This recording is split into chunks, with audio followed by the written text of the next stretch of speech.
Alors, nous sommes sur HWM Horizon Web Média, la radio TV toutes les passions. Et aujourd'hui, nous sommes avec Stéphane Lelouch. Stéphane qui nous reçoit bien sûr dans un lieu qu'il affectionne beaucoup. Hein, c'est ton environnement, c'est chez toi. Alors, parle-nous un petit peu. Pourquoi est-ce que tu nous reçois chez toi, au fait ? Je voulais un petit peu vous présenter ma saison 2016, 2017 et 2018, un petit peu de tout ce que je fais. Alors, je sais qu'en 2016, tu as fait des premières parties, c'est ça ? Donc déjà pour nous parler un petit peu de ce que tu as fait en 2016, de Hélène Ségara, Patrick Sébastien, Joyce et Jonathan, c'est ça, et Amir et Marina Kazi. Voilà, Marina Kazi, c'était la dernière grosse date que j'ai fait, il y avait 8000 personnes, c'était en juillet de l'année dernière au Cap d'Agde, sur la scène flottante, voilà, devant 8000 personnes, un super souvenir pour moi.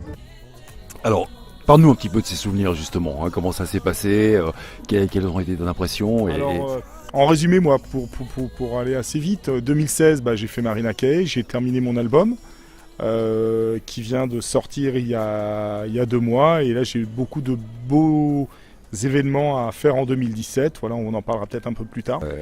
Une caravane derrière toi ? Voilà, parle-nous un petit peu. Pourquoi la caravane ? Pourquoi la roulotte ? La roulotte, ça fait partie de ma vie. Voilà, un petit peu bohémien, c'est ce que j'aime. Voilà, un petit peu le milieu artistique. Voilà, et le rouge, pourquoi Voilà, le rouge, le vert, ça fait partie de la nature, voilà, tout simplement. Alors, beaucoup de personnes te suivent sur Facebook, hein, tu es sur les réseaux Facebook, oui. Voilà. Est-ce que tu peux nous dire ce que tu as fait, nous expliquer un petit peu ton parcours en 2016 ? 2016, on en a parlé, c'est vrai que via les réseaux Facebook, c'est vrai que j'ai beaucoup de gens qui me suivent et je remercie vraiment tout le monde d'être gentil, de me donner des beaux commentaires, de me suivre dans mon actualité. C'est vrai que là, 2017... démarre, je suis passé sur quelques radios, dont ta radio aussi. Je suis passé sur la chaîne RTL 9 début février. Pas mal d'actualités aussi sur cet été où je vais faire une dizaine de dates. J'ai pas voulu faire trop de dates pour me concentrer pour l'automne où j'ai beaucoup de grosses actualités. On va peut-être en parler assez rapidement. Dont la fameuse date du 29 octobre qui pour moi est une très très grosse date. Alors avant de parler de ça, dire surtout que je suis parrain d'une association qui s'appelle l'AFCEP, contre la sclérose en plaques. Pour moi, c'est très important. Je suis le missionnaire de cette association, une très grosse association. Je parlerai de cette association lors du 29 octobre, où je donne mon gros spectacle pour la 2e édition du Pasino. Et la bonne nouvelle que je viens d'avoir depuis quelques temps, c'est l'année dernière on a fait venir quelques personnes, il y avait pas mal de personnes puisqu'on était 1200. Et cette année j'ai l'exclusivité, j'aurai Madame Fabienne Thibault qui viendra m'épauler et qui viendra me filer un coup de pouce sur mon 2e spectacle qui sera différent du premier, puisque le premier... c'était le premier, le 2e on va essayer d'améliorer certaines choses, il y aura pas mal de côté acoustique, j'aurai pas mal de côté visuel, beaucoup plus que la première, et puis j'espère qu'il y aura autant de monde puisque ce spectacle est gratuit, et voilà, j'invite déjà tous les gens de s'inscrire sur mon site. Alors déjà, avant de parler un petit peu de 2017, tout ça, donc tu sais qu'à l'émission Panorama, on est très curieux aussi. Explique-nous un petit peu ton parcours, Stéphane. Parcours atypique, ça fait 4 ans que je chante et en 4 ans j'ai fait ce que j'aurais jamais pensé faire de ma vie. Et puis je suis content. Et puis comme je dis, si demain ça peut s'arrêter, on en parlera tout à l'heure pour les objectifs de 2018 parce que je veux pas embêter aussi les gens. 2018, on parle tout de suite de 2018. On va déjà parler de 2017 puisque je sais qu'il y a aussi, bien sûr, dans tes projets, il y a un album. Alors 2017, là je viens de sortir mon album 2017 et on m'a souvent demandé de faire quelques chansons en anglais. Donc en 2018, un EP 5 titres en anglais qui sortira en 2018 et très important, je fais la cigale, il faut l'avouer, voilà, je fais la cigale en début 2019, alors c'est signé. C'est pour janvier 2018 et là je chanterai 1 ou 2 titres de mes chansons françaises en anglais. Et ton programme pour cet été ? Cet été, j'ai une dizaine de dates, un petit peu entre juin et août. Et je calmerai un petit peu au mois de juillet pour préparer mon gros concert du mois d'octobre, qui pour moi sera très très important.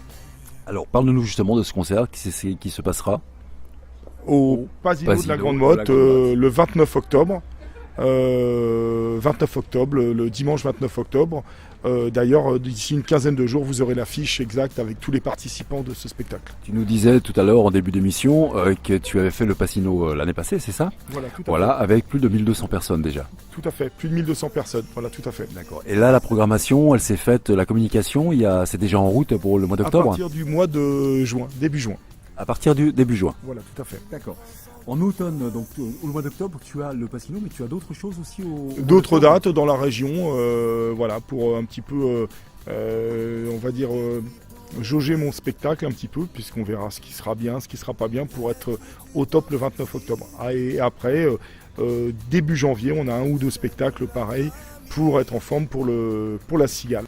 Je serai accompagné dans ce petit, puisque ça s'appelle Les Talents du Sud viennent à Paris, voilà, ça doit être le terme exact.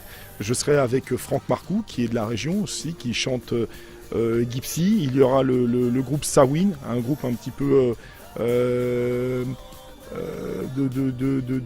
jazz, voilà, qui viendront m'accompagner aussi, qui auront aussi leur petite demi-heure, donc un groupe à découvrir. Et puis on aura un comique qui s'appelle Eric Fanino, qui sera, bah voilà, je demande juste une chose, d'aller le voir, Eric Fanino, qui nous fera le rôle de Émile, et vous verrez, c'est un super spectacle. Il passe aussi actuellement, ou d'ici un mois, il sera au Festival d'Avignon. Alors il n'y aura pas que la chance avec toi, Stéphane, puisque tu as du talent, donc le talent, ça ne se commande pas non plus, hein, bien sûr. Donc on va te suivre, on va regarder un petit peu ça, on te souhaite une très, on va pas dire le mot, mais pour tout ce qui va se passer cet été, et bien sûr pour la Grande Motte, bien sûr, et puis pour la Cigale l'année prochaine. Voilà, est-ce que tu veux dire un dernier mot par rapport à tout ton ressenti, par rapport à ce que tu ressens, par rapport dans la chanson, dans le monde de la chanson, le monde artistique que tu as découvert finalement depuis 4 ans? Qu'on continue à me suivre, voilà, que vraiment via les réseaux et via tout ce que les gens me donnent, bah voilà, je voudrais leur procurer la même joie, voilà, que me procure. Et sans vous, public, eh ben bien sûr, on est les artistes, on est rien. Voilà, tout à fait. Voilà, vous étiez sur HWM Horizon Web Média, donc l'émission Panorama. On va bientôt te recevoir aussi à la radio-télévision, hein, on fera une émission sur toi et bien sûr on te suivra à la Grande Motte. À la Cigale, ce sera peut-être un peu loin, mais en tout cas, on prendra des nouvelles là-bas. On te chante. Il y a des gens de Montpellier qui veulent venir, donc on va être obligé certainement de prendre des cars pour être à Paris. Voilà. Alors Stéphane, on te remercie beaucoup de nous avoir reçus déjà chez toi, hein, dans ton environnement, chez toi, près de ta caravane, voilà. Enfin ta roulotte, parce que c'est une belle roulotte. Voilà. Merci, à très bientôt. À bientôt. À très bientôt. Au revoir.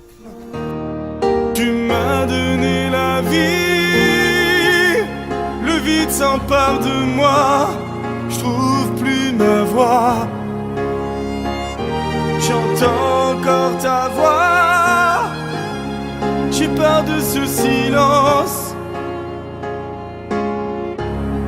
de cette absence. Tristement, maman pleure seule dans le noir, sûrement. Depuis ton départ brutal, et maintenant, la solitude prend sa place, si doucement, comme passe le temps. J'ai fait un rêve de te serrer dans mes bras, c'est irréel.